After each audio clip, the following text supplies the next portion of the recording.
రాజా సాబ్ ఒకడు బాగుందంటాడు, ఒకడు బాగాలేదంటాడు, ఒకడు యావరేజ్ అంటాడు, ఇంకోటి డిజాస్టర్ అంటాడు. ఈ మిక్స్డ్ రివ్యూస్ తట్టుకోలేక అసలు ఏంటో తెలుసుకుందాం అని నేనే థియేటర్కి వెళ్ళిపోయాను.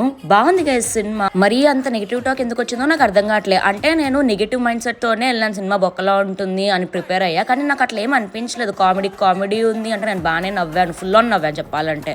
ఎవరో చీప్ గ్రాఫిక్స్ అన్నారు కానీ నాకు అట్లా ఏం అనిపించలేదు. గ్రాఫిక్స్ మంచిగా ఉండే, సినిమా అంతా బాగా వెళ్ళింది. అండ్ నాకు ఎక్కడ లాగ్ అని కూడా అనిపించలేదు. ఫస్ట్ లో అంతా ఫాస్ట్ ఫార్వర్డ్ లో వెళ్ళినట్టు అనిపించింది. అంటే ఫ్రేమ్ కి సంబంధం లేకుండా మనం కనెక్ట్ చేసుకోవాలా, back in the head dots ఆ టైప్ లో వెళ్ళింది. ఇంకా సెకండ్ హాఫ్ లో కొంచెం లాస్ట్ లో స్లో అయినట్టు అనిపించింది కానీ నాకు మరీ అంత లాగ్ అనిపించలేదు. బట్ నాకు ఆ నాచే సాంగ్ అనవసరం అనిపించింది. ఆ సాంగ్ తీసేసి కొంచెం షార్ట్ అండ్ చేసి ఉండొచ్చు సినిమా. మరీ 3 గంటలు 4 గంటలు తీసేస్తున్నారు ఈ మధ్య. మాకు పనులు లేవనుకుంటున్నారా అంతంతసేపు సినిమాలు చూడడానికి, మళ్ళీ లాగులు ఒకటి. ఎనీవే, ఈ రాజాసాబ్ మూవీ స్టోరీ కొంచెం తేలింది, ఇంకా స్ట్రాంగ్ ఉంటే బాగుండేది. బట్ బాగుంది గైస్, హిట్ అవ్వచ్చు సినిమా. యావరేజ్ అంటున్నారు, 1 టైం వాచ్ అంటున్నారు, ప్రభాస్ కోసమే చూసామన్నారు. ఇంకొకళ్ళేమో రాజాసాబ్ 2 మళ్ళీ దానికో బొక్క అంటున్నారు. బట్ నాకు అట్లా ఏమనిపించలేదు చెప్పాలంటే. హిట్ అవ్వచ్చు ఇదే సినిమా. హాలీవుడ్ వాళ్ళు తీస్తే మనం బాగానే చూస్తాము. మన వాళ్ళు ఏదో కొత్తగా సోషల్ ఫ్యాంటసీ ట్రై చేశారు. టేకింగ్, విజువల్స్ అన్ని బాగున్నాయి. ప్రభాస్ యాక్టింగ్ చాలా బాగుంది. అంటే even if it is not for Prabhas, this is a good movie. అంటే యోగాలో చక్ర మెడిటేషన్ అనే కాన్సెప్ట్ ని బేస్ చేసుకొని మూవీ తీశారు. It's a good concept. నేను స్టోరీ ఆల్రెడీ విన్నాను, స్టోరీ తెలుసుకున్నాకనే నేను సినిమాకి వెళ్ళా. అయినా కూడా నేను ఎంజాయ్ చేశాను ఆ మూవీని. ప్రభాస్ కోసమే చూస్తున్నాము, సినిమా బాగాలేదన్న రేంజ్ లో మాట్లాడారు. బట్ సినిమా కూడా బాగుంది. థియేటర్స్కి వెళ్ళి చూడండి గైస్.